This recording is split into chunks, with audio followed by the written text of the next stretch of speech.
So that's why Lifestream U is coming about, because what we're going to do is we're going to help you guys overcome those challenges so you don't go through burning through tens and thousands and hundreds and thousands of dollars making the mistakes that I made.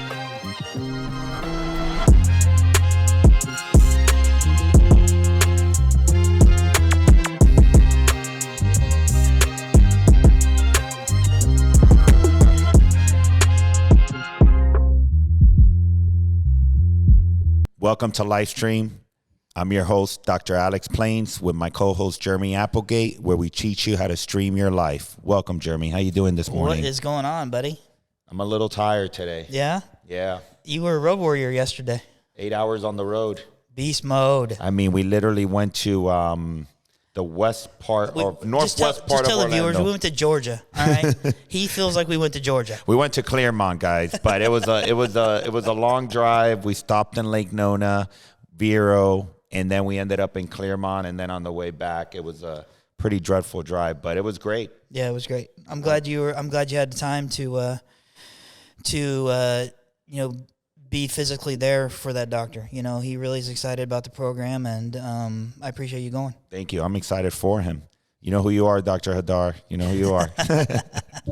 So, yeah, man, what else is going on? Not a whole lot. I think that we're going to have an interesting conversation today, because I think that dentists as a whole either pigeonhole themselves or get pigeonholed them by the community or by their environment. I think it's an opportunity for us to talk about how you decided that you were not going to be just a dentist. Okay. You were going to drive that entrepreneur spirit inside you. And I think it's interesting to understand you, because you use dentistry as a platform to drive your entrepreneurship, right? Yeah. And I think the listeners would be interested to understand how you did that, but also, given our doctors and the skills or the opportunities to think outside the box to create that entrepreneur mindset. So, I mean, you started. Tell us a little bit about, what drives your entrepreneurship. How did you? I mean, what is that all about? What is that all about? Well, that's a great question. Well, we always got to focus on the purpose, right? So my main purpose was to become a dentist, but in my innate nature, I've always had that entrepreneur spirit. So like from the age of 12, 13, I was already finding ways of income. So I was either landscaping or being bookkeeping duties in order to pay for my car when I turned 16, or working at a movie theater, or working in sales as a telemarketer. So I always knew that I had to hustle and grind. Does that, and you said that is an innate nature for you. Is it an innate for everybody, or can you build that inside yourself? What do you think? I think that it's not for everyone, but it can be a skill developed over time if you're hungry enough. I mean, I think that if you struggle and you go through the pains that you need to, and unfortunately you have no other source of survival, you're going to do whatever it takes. Okay. So like, for example, you see people that are like, have lost everything in drugs or whatnot, and they figure out a way to come back and rebound themselves. Look at the pillow company. What's his name? Yeah, the I Magic. know What is that called? The Magic Pillow or something? The Magic Pillow. Well, he was a drug user. Yeah, and look at him now. His company's worth $300 million. So, he got himself out of that funk, and he built the My Pillow. It's called My Pillow now. Oh, My Pillow, you're right. My Pillow, and look at the company, and now he's an inspirational speaker for people that use drugs, and that there's always a way to come back. But based on the entrepreneur side of me, like that, I think that was just an innate nature in me. And I was basically, since a young age, I knew that I had to hustle and flow in order to make money, in order to survive, in order to eat. And it's because I really didn't have any other option. Yeah. My family lived paycheck to paycheck, and sometimes they would get a credit card just to be able to make ends meet in order to survive another week. So for me, it became like my environment. So I was always in that hustle mentality from a very young age. So your environment influenced you? Big time. Okay. So how do you get these guys to, and I'm just going to go back to dentists, how do we get a dentist to realize or understand their entrepreneur mindset inside them or their nature, because they show up. They show up, they do a quick huddle, they look at their schedule, and then they go chairside, and then they leave chairside. So how do these guys sit back and create situations where, they can improve services or add procedures to their practice or whatever? I mean, how can we help these guys understand to take that time to do that? It takes a certain amount of drive and commitment. I mean, we can teach them all the skills, but if they're not willing to do the hard work, it's not going to work out. I mean, the majority of dentists are huge fact finders. So they spend, 10 weeks evaluating a course that they're going to do. They sign up for it, and then they unenroll themselves because they think about the lost chair time and the lost opportunities. And they think that, for example, that the course might be a mistake. But in all reality, if they take those leaps of faith, that is really what's going to help them grow and excel at their practices. Yeah, I agree with you on that, for sure. So they take all these little steps, and then they kind of hold themselves handcuffed to the chair for the rest of their lives. And I knew from a very young age that I didn't want to be. I love what I do, but dentists suffer from high depression. They suffer from backaches, from neck aches, cervical issues. So I knew that from a very young age, like, I had to kind of condense my career, 30 to 40 year career. I had to condense it and make it valuable and leave a legacy company for my family within 10 to 15 years. Yeah, and you're on pace to do that. Well, God willing, yeah. Yeah, for sure. So, you got to figure out what your drive is, what your motive is. The first thing I would recommend is you sit down and you figure out that you truly love what you do. If you truly love what you do, set yourself goals and parameters. Let's say a practice is doing $600,000 a year, which that's what the average dental practice done around the nation. And then say, how are we going to get to $1 million? What services are we not providing? And that's the entrepreneur inside them saying, how do I grow revenue?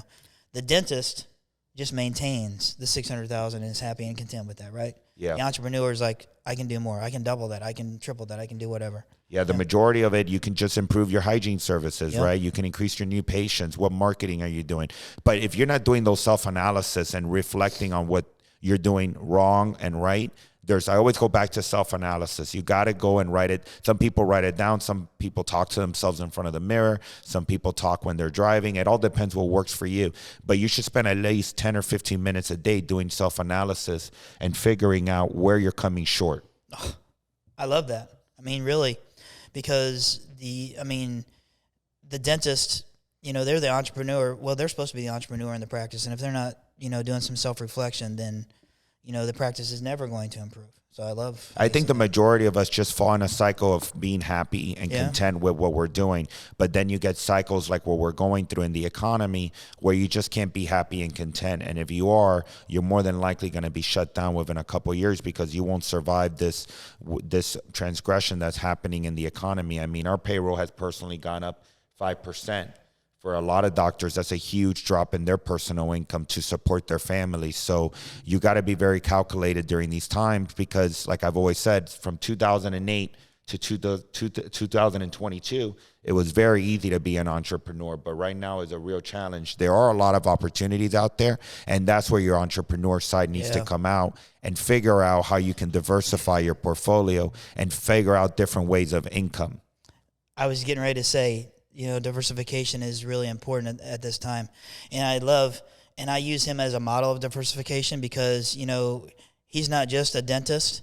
Obviously he's an entrepreneur, but you have so many other entities and so many other endeavors that you're working on. It's amazing. And your portfolio is dynamic because it's just not all about dentistry. Yeah, I think we're going to go back to the financial side, and that's a great point you just brought. The first thing I recommend is you find the local trusted financial advisor, from a trusted firm. And that you become basically, you tell them your goals and your ambitions and what you want to accomplish, and then you create a portfolio that way. And if you want to take a little bit about more risk, you can start flipping homes, you can get in Airbnbs, you can start doing a lot of different. Remember, dentists have a no fault rate of like less than 5%. So banks are dying to lend you money. So the capital is not an issue. What you need to figure out is what model do you want to follow? And it doesn't need to be the same model I follow, but I can talk about private equity models in which you invest in real estate and you don't even got to do anything. I mean, you just got to let that money sit there for 10 years and you're getting 23 to 25% of your money year after year.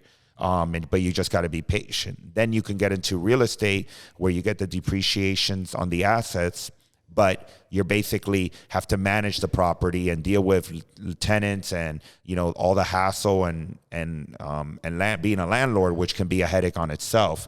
And that return is probably 4 to 6% in a very good property, plus what you gain annually from the value of the property. So there's so many different ways. Then you can do stocks. You know, there's been periods of my time where I've done some day trading myself and done some option trading, and but that is not a very long-term feasible option if you're going to be a dentist behind the chair. I don't recommend that. Yeah, I wouldn't recommend that either. But you know what's incredible about you is that you use those opportunities to, you know, grow additional legacy brands. Like we have, you know, we're teaching doctors how to do full arches now. We're teaching them how to do implants now. You know, we're launching Lifestream U. You know, we're going to get involved in wellness. I mean, it's all because of you and your entrepreneurial spirit. Excuse me for saying that. Thank you for saying that. Yeah. Well, you know, I've identified the marketplace, and I know that we dentists get taken advantage of a lot by different vendors. I'm not going to mention any vendors, but by contractors, architects. So that's why Lifestream U is coming about, because what we're going to do is we're going to help you guys overcome those challenges so you don't go through burning through tens and thousands and hundreds and thousands of dollars making the mistakes that I made, and you can go ahead and excel the process and have a more, you know, approach that is going to be cash flowing a lot quicker than the majority of dentists when they do a de novo or they do an acquisition. Yeah, the foundation is going to be a lot stronger, you know, working with us and that type of stuff, you know, we don't learn in school. That's correct. So yeah, I can't wait for us to start getting into the schools here soon and having those conversations with those dentists that are getting ready to graduate. I mean, that's exciting times for them. But, you know, I think it's an opportunity for them to step back and understand what the business really is all about. Exactly. You know, and that's a good. It's you graduate a dental school, whatever dental school you get, you can graduate from Harvard Dental, and you get out of there and you're clueless on what decisions you're going to make. You know, are you going to go with a DSO? Are you going to go and open up your own practice? Are you going to go into a small group practice? Are you going to go into a single private practice? And, you know, they all have their pros and cons, and that's where Lifestream U comes in effect, where we can help you make a very calculated decision on where you want to go, and we'll help you identify those goals and where your vision is. And you might not have a big vision yet, but eventually you will, and our team can help you get there. Yeah, and we'll support them along the way for sure. That's exciting. So, you know, as a dentist, if you're gonna be an entrepreneur, I would recommend you identify, you know, all your different buckets. You know, operational, marketing, financials is a huge one, but they all correlate with one another, and they're equally as important, because you can have all the money in the world and the bank's giving you $1 million loan from, you know, a big company, and at the end of a big bank, and then at the end of the day, you're going to be like, okay, but how do I market? How do I go ahead and run an operational team? How do I go ahead and do my orderings? How do I go ahead and deal with patient issues or HR issues? So, you know, it's a lot that goes into this. I think that also, you know, you are an example of this as an entrepreneur, and not just a dentist, is, you know, being fearless. And I think that's something that these guys need to understand. Like, it's okay to fail. You know, it's okay to take calculated risks. And you are definitely an example of that for sure. Thank you, Jeremy. But I think that's important for these guys to understand that too. And it goes back to what you just said earlier. You know, dentists are fact finders, and sometimes they fact find so much. Well, we deal with it all the time. Yeah, I mean, it's you paralyze yourself, and then you can never make the dang decision. That's correct. Yeah, be fearless, make your decision. You know, if it's adding an additional service to your practice, if it's doing a procedure you've never done before, if it's whatever. Yeah, one thing I could recommend, like you know, dear friend of mine, I tell him all the time, I'm like, you want to do an implant course? Just give the deposit, get it on the calendar, and get it done. If not, you're never going to do it. I mean, and he's like, man, I should have listened to you 4 months ago when you were telling me to do this course, because now all the ones that are upcoming are getting sold out. So now he needs to wait till August. So literally in that time, he wasted 10 months of an opportunity that can add over $1 million of revenue to his practice in 1 year, because of the hesitation that he was facing of when should I do it, asking too many questions. And I told him, you got to just do it. And he finally agreed, and he just did it. you're making me reflect.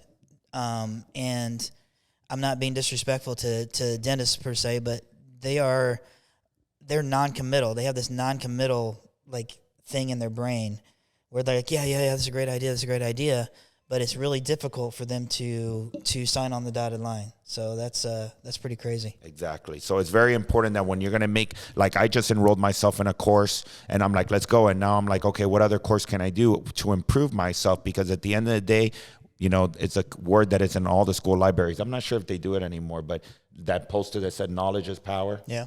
So it's very important that the more knowledge you have, whatever facet you want to do, if you want to be the best clinician out there, or you want to be the best coach or developer or visionary, or, whatever you want to do, you got to make sure that you know as much as possible of the topic.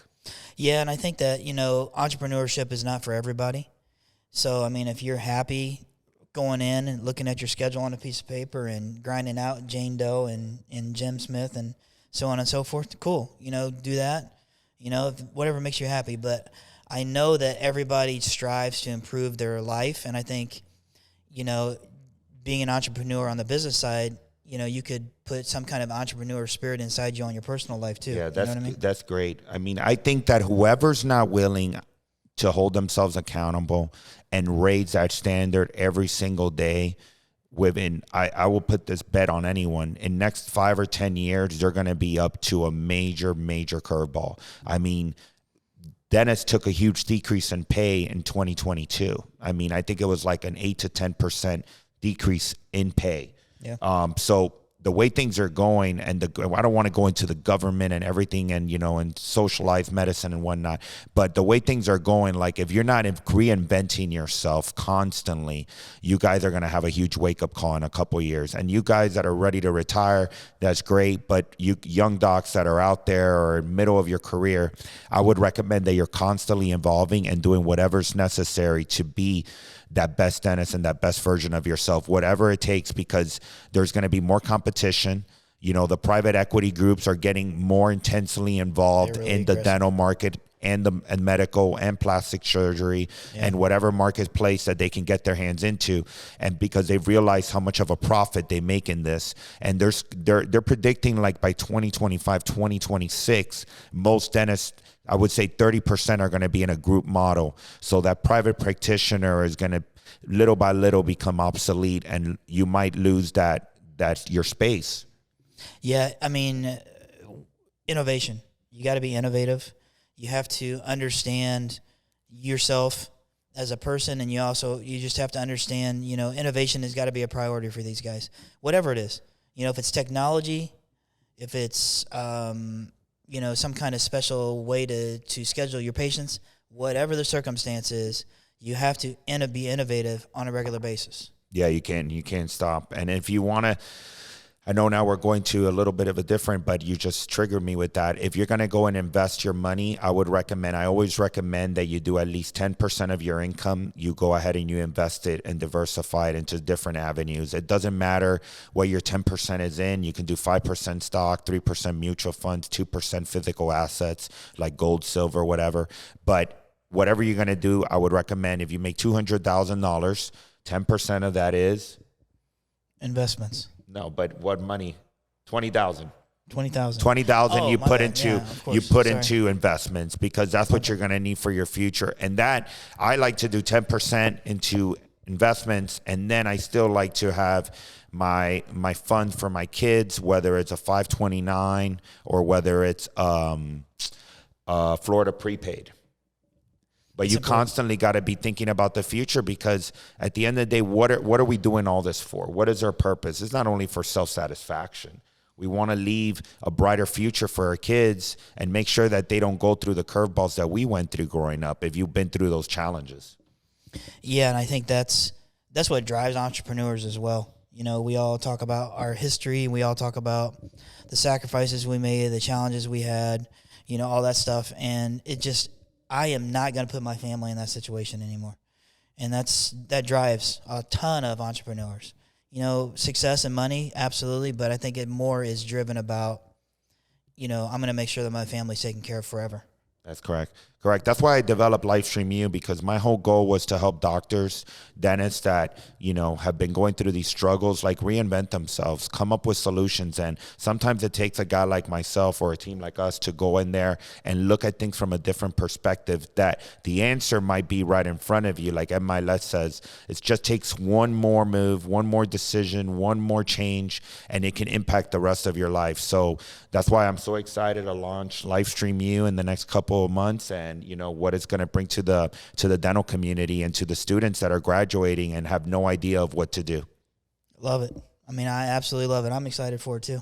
Yeah. So it's been a vision that I've had in the last 4 years. And, it is your baby. Yes. With things that have been going on in the economy and the changes, I was like, Jeremy, let's get this process accelerated and let's get it going as soon as possible, because you don't want to get yourself in a practice of $700,000 and not know what the hell to do with it. It's going to be a very, very stressful process. And that's where we go in and we help you facilitate what you need in order to get you in the black. Black means profit within a couple months. And that's important for everybody to understand that. Like, these guys will buy a brand new practice, they'll open up a brand new practice, and they invest in, and we've said this before in other podcasts, and I know we got to finish this up, but this is important. Like, utilize Lifestream University, Lifestream U. We will advise you, mentor you through the whole process. Stop buying all this fancy, smancy equipment. Stop doing it. Seriously. I don't care what the rep says. Oh, yeah, this is the greatest. We can always add that. We can always add that. Exactly. You can always add another chair. You can always add another computer. You can always add another. You can always add a scanner. Those are all unnecessary tools. Like, when I start my practices, I start on basically, what do we need to get operational. Yep. Once we start making profits, then you can start adding all that stuff. I would rather you invest some money into different vendors than those pieces of equipment. Yeah, I mean, hey, you're building an 8 operatory practice. Amazing. But don't build out all the operatories. Exactly. Why would you want to do that? Well, don't give out secret sauce, all right? Oh, I'm sorry. I'm getting a little excited about this. My bad. All right. No. But those are all great points, Jeremy. And, you got to be very careful and calculated, because, like I said, the banks are going to give you the money. The lenders are going to give you the money. Use those funds. You got to have all these funds. Like, now we just got a line of credit. And how many banks do you get calling us a day? I have 6 or 7 calling me every freaking day. Single day. So the banks, the money will be there, guys, but you got to make sure that you have the systems, the protocols, all the procedures in line before you start really getting yourself in a nightmare, because that bank is not going to allow you to be late in your payments. So just be very careful. So, all right, Jeremy. Well, thanks again for this amazing episode. You can follow us at Dr. Alex A. Plains, or on YouTube, Livestream with Dr. Alex Plains. Thank you.